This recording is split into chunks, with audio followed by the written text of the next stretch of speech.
I think the voting was appropriate, actually. I mean, to this point of the season, our guys just haven't had the same kind of year that they had that we had last year. It's just obvious. So there's no case to be made. I looked at the names last night when I received the phone call from Mr. Torrey.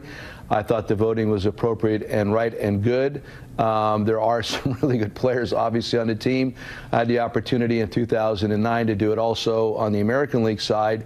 And when you walk in that room, it's pretty daunting in a sense that you're seeing the best baseball players in the world. So from what I saw, I thought the voting was appropriate.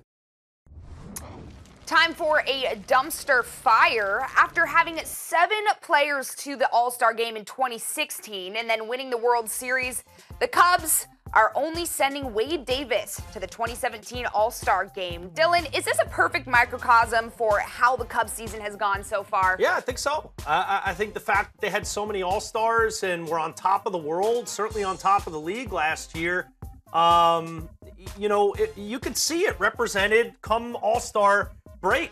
They had so many guys go, and it really was a representation of how much better they were than the rest of the competition in that first half, and that carried over into the second half. And, go figure, they go and win the World Series and that 108-year drought. Well, this year, that guy's not even in the big leagues right now. He's not hitting near his weight. He's a heavy man. But, Rizzo's not living up to snuff. I know all the hype with throwing him in the leadoff spot, all the leadoff home runs. That salvaged what was a down season. Chris Bryant, who really is the only one still in contention of joining Wade Davis to go to Miami as a final vote candidate, is having the best season of any of these guys, and his numbers are way down from his 2016 MVP campaign. So, I think it's a perfect microcosm. When you do well, you get the accolades. When you get the accolades, typically it means there's great team success. Within the team success, there's individual success.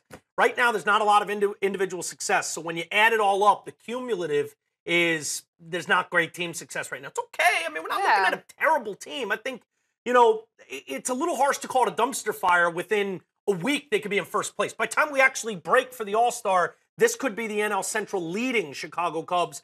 It's just to show how inconsistent this Central Division has been, namely them and the Cardinals, who people thought would be better. We got the Brewers kind of overachieving.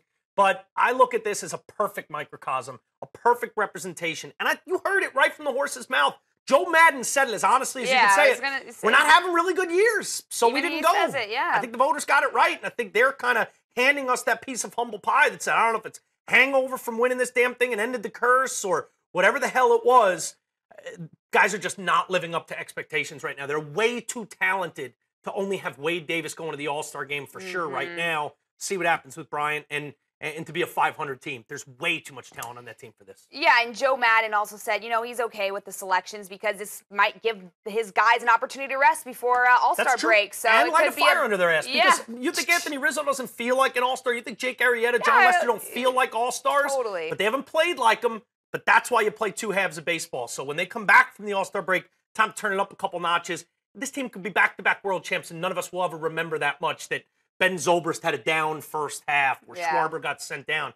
All's well that will end well if they are able to make it good in the second half. Could be a blessing in disguise for the Cubs players.